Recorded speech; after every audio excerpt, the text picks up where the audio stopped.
صدیق اکبر وہ ہیں جو بچپن کے حضور کے ساتھی ہیں، حضور کے بچپن کے دوست تھے حضرت ابو بکر صدیق رضی اللہ عنہ۔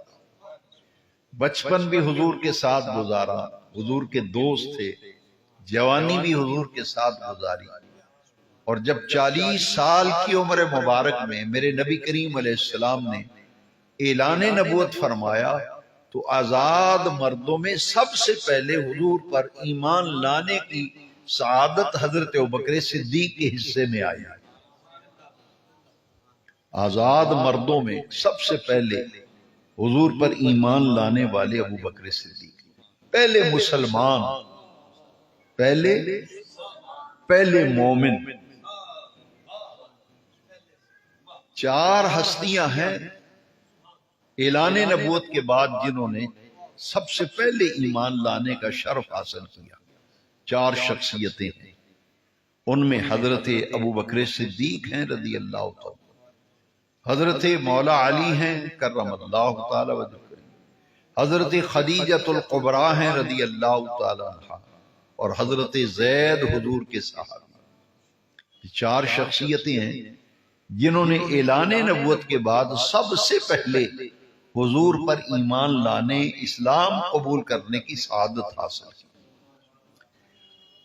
اور امام اعظم ابو حنیفہ نعمان بن ثابت رضی اللہ تعالی، یہ ترتیب میں نے نہیں بنائی، نہ کسی عالم نے، نہ کسی پیر نے۔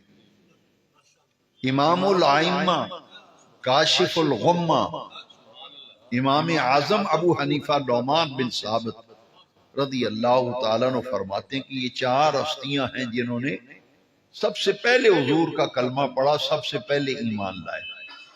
آپ نے پھر ترتیب بیان کی، یہ بچے بھی اور جوان بھی، بزرگ بھی اچھی طرح سے یہ ترتیب ذہن نشین کر لیا۔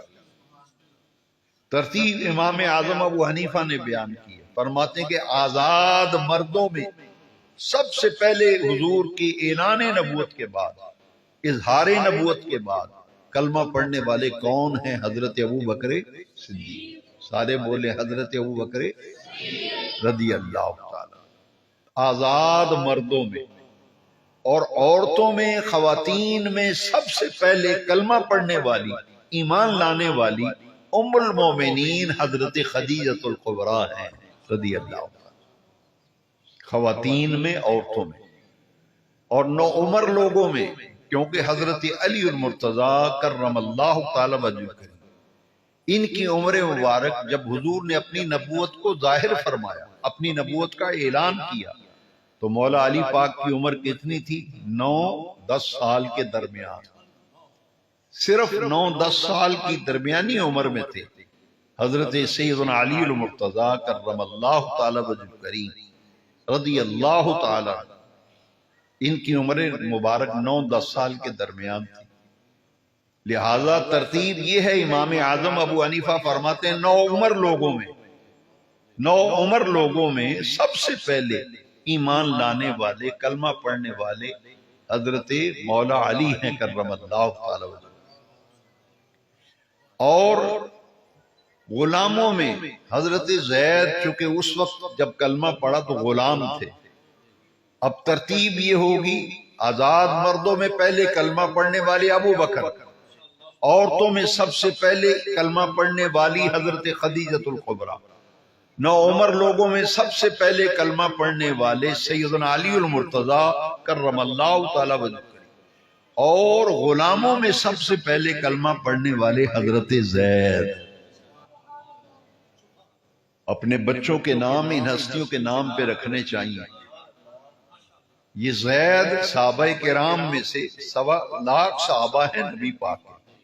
صحابہ کی تعداد کتنی ہے؟ 1.25 لاکھ صحابہ میں سے کسی صحابی کا نام قرآن میں نہیں، کسی صحابی کا نام قرآن میں، صرف ایک صحابی کا نام ہے جن کا نام حضرت زید ہے۔ ان کا ذکر قرآن مجید میں آیا اور عرش والے رب نے ان کا نام قرآن میں بیان کیا، لہذا اپنے بچوں کا نام محمد زید بھی رکھنا چاہیے، کیونکہ یہ وہ عزیز جلیل القدر صحابی رسول ہیں کہ جن کا نام عرش والے رب نے قرآن میں فرمایا۔ اس لیے جب بچہ پیدا ہو اپنے دوست احباب میں، رشتہ داروں میں، تو مشورہ دیا کرو کہ یہ وہ صحابی ہیں جن کا نام قرآن میں ہے۔ محمد زید یہ بچے کا نام رکھنا چاہیے، کیونکہ قرآن مجید میں ایک ہی صحابی کا نام ہے، حضرت زید۔ اب یہ ترتیب آپ سمجھ گئے نا۔ سب سے پہلے آزاد مردوں میں کلمہ پڑھنے والے حضرت ابو بکر